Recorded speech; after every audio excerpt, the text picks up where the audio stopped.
God does not need the sacrifice of even our vigorous determination and our attempt to exhort one another to do it differently.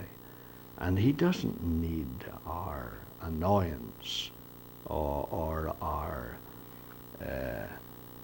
desire to make each other do the right thing. He doesn't need that. He doesn't need that kind of sacrifice. He needs the obedience of our wills. And I saw that his desire for us, each one, is to rest in Jesus. And you remember the gentleman who said, I enjoy the second rest of the people of God that keeps me in perpetual motion. And what he was saying was, when we stop trying to do things ourselves and feel that we are responsible to bring them about and begin to rest in him, then we are actually resting in reality. And the reality is this, and I don't know if you've really thought through the thing fully, because it is rather startling when you do. But when God determined to make, for instance, we could take anybody, I could take myself, but I'll take Joe. When God decided to make Joe in his image, so that he would be someone who would willingly be part of God and would love him freely of his own will. When God decided to make Joe, he didn't throw together a couple of neutrons and some electrons, or throw together a bit of flesh with a bit of bone, and then chuck it into space so that it fell eventually on this planet, and then stand back and see what will happen. He didn't do that. He made Joe exactly as he made him, and with the free will that he had. And he didn't make him and then throw him onto the earth to see what he would do. He knew what he would do. He knew what he would do. And I put it to you, even we silly little people operate that way. Even as little boys who made carts with wheels, we knew, with our very limited knowledge, we knew what it would do, and we had a fair idea what weight it would bear. And if our dad ever thought of stepping on it, we told him in no uncertain terms, Dad, that won't hold you. Because we knew, even we, with our little knowledge of carpentry, had a fair idea what that thing would bear, and we had a fair idea how strong those wheels were.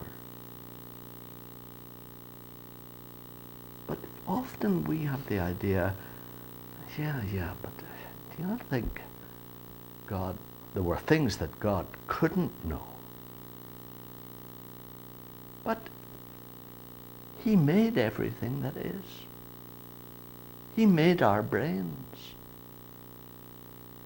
He didn't do it by parts that he got from eBay.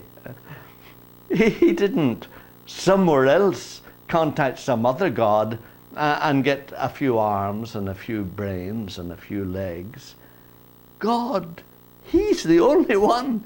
There is no one but him. He made everything. He made every detail of everybody and every detail of everything we see in the universe. He made it. He knows it through and through. Sometimes when I think of myself, I suspect that some of you have done the same.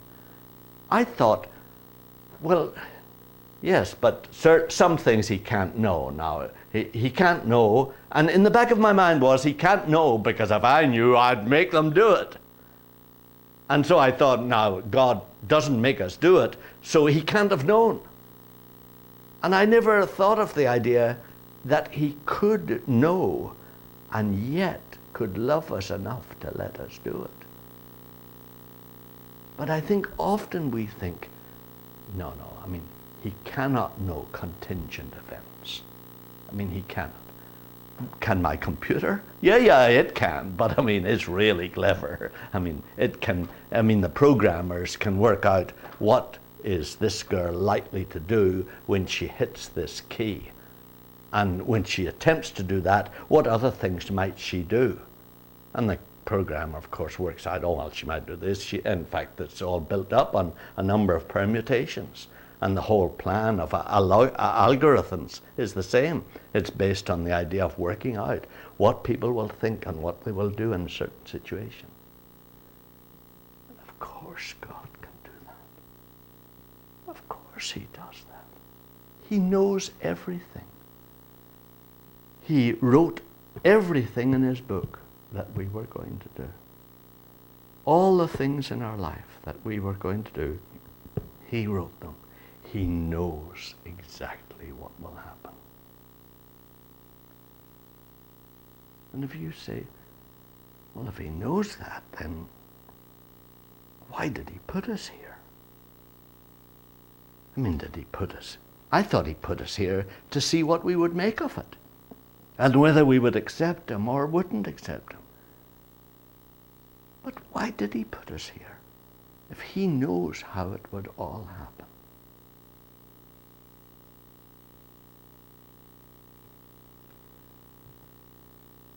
To give us a chance to rest in what he had planned for us to do and what he knew we would do.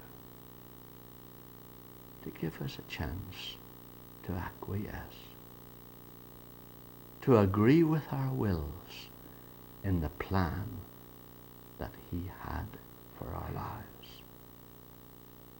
The life that he has already lived. And that's why I think that phrase is so useful. And I don't know if you remember the name of the scientist that said it, but he's an 90-year-old American, I think, who just died recently. And he said, the whole idea of time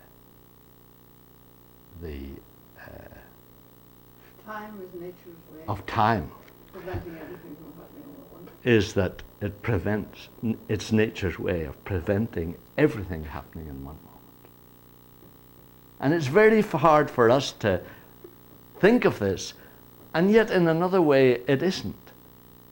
How long do you think it took God to think of what would happen to the world? How long do you think it took? I mean, it was a millisecond. I mean, in a millisecond, he saw everything. Saw all our lives, the thousands of us living our life. He saw Christ dying on the cross. He saw everything in a millisecond. He conceived it all in a moment. It's just in kindness. The gentleman attributed it to nature, but in kindness, God strung it out in time so that we would have time to understand it and appreciate it. But it actually happened in 1 millisecond. And so it was all done in a millisecond. And so our lives have already been lived. And even the scientist would say there's somewhere in the universe where what we see as in the future has already taken place. And the only reason God puts us here is so that we will acquiesce in that. In other words, tomorrow has already taken place in God. Tomorrow has already taken place. What each of us will do tomorrow, that's already taken place. And what God wants us to do is rest in that. Rest in rest in that. And just walk through it quietly and enjoyably. And that's why the hymn is so good. I, Jesus, I am resting in the joy of what thou art. I am finding out the greatness of thy loving heart. It's not something to be done. It's something that's already been done. That God has seen, has already worked through, and it's all done.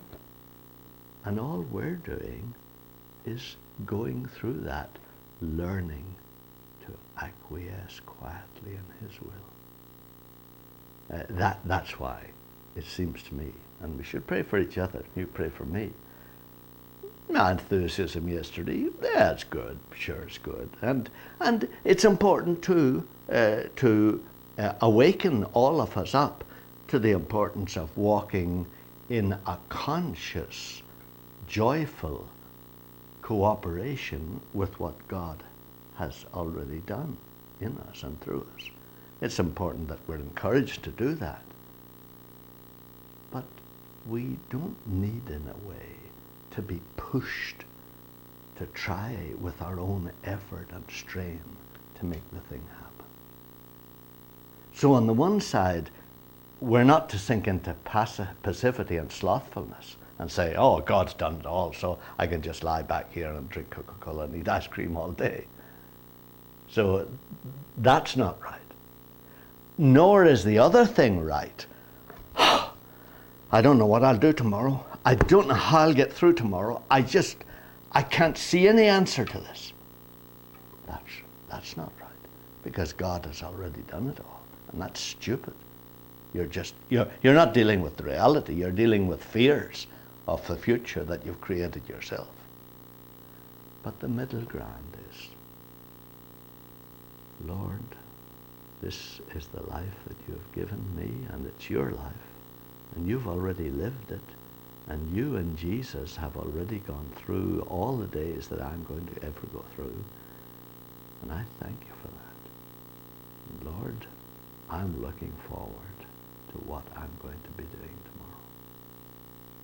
And I'll make whatever plans I have to in order to act sensibly, but the weight is on your shoulders. I'm resting in you. And I don't know about you, but I can see a great peace in that, just a great peace and relaxation. And where we're killing ourselves is we're full of ourselves. We're taking it upon ourselves. We're saying we. It's on our shoulders. What happens tomorrow is dependent on me. It's not dependent on you. It's already been done by your dear Father. You're being uppity and insufferably disrespectful to the God who controls everything.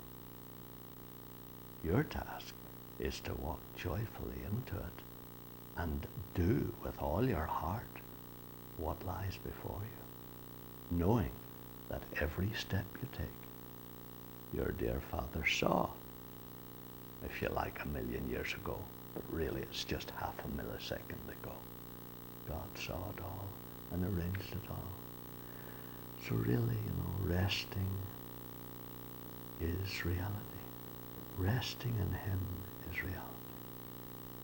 Resting in the fact that God has already done it all, has seen it all. I am resting in the joy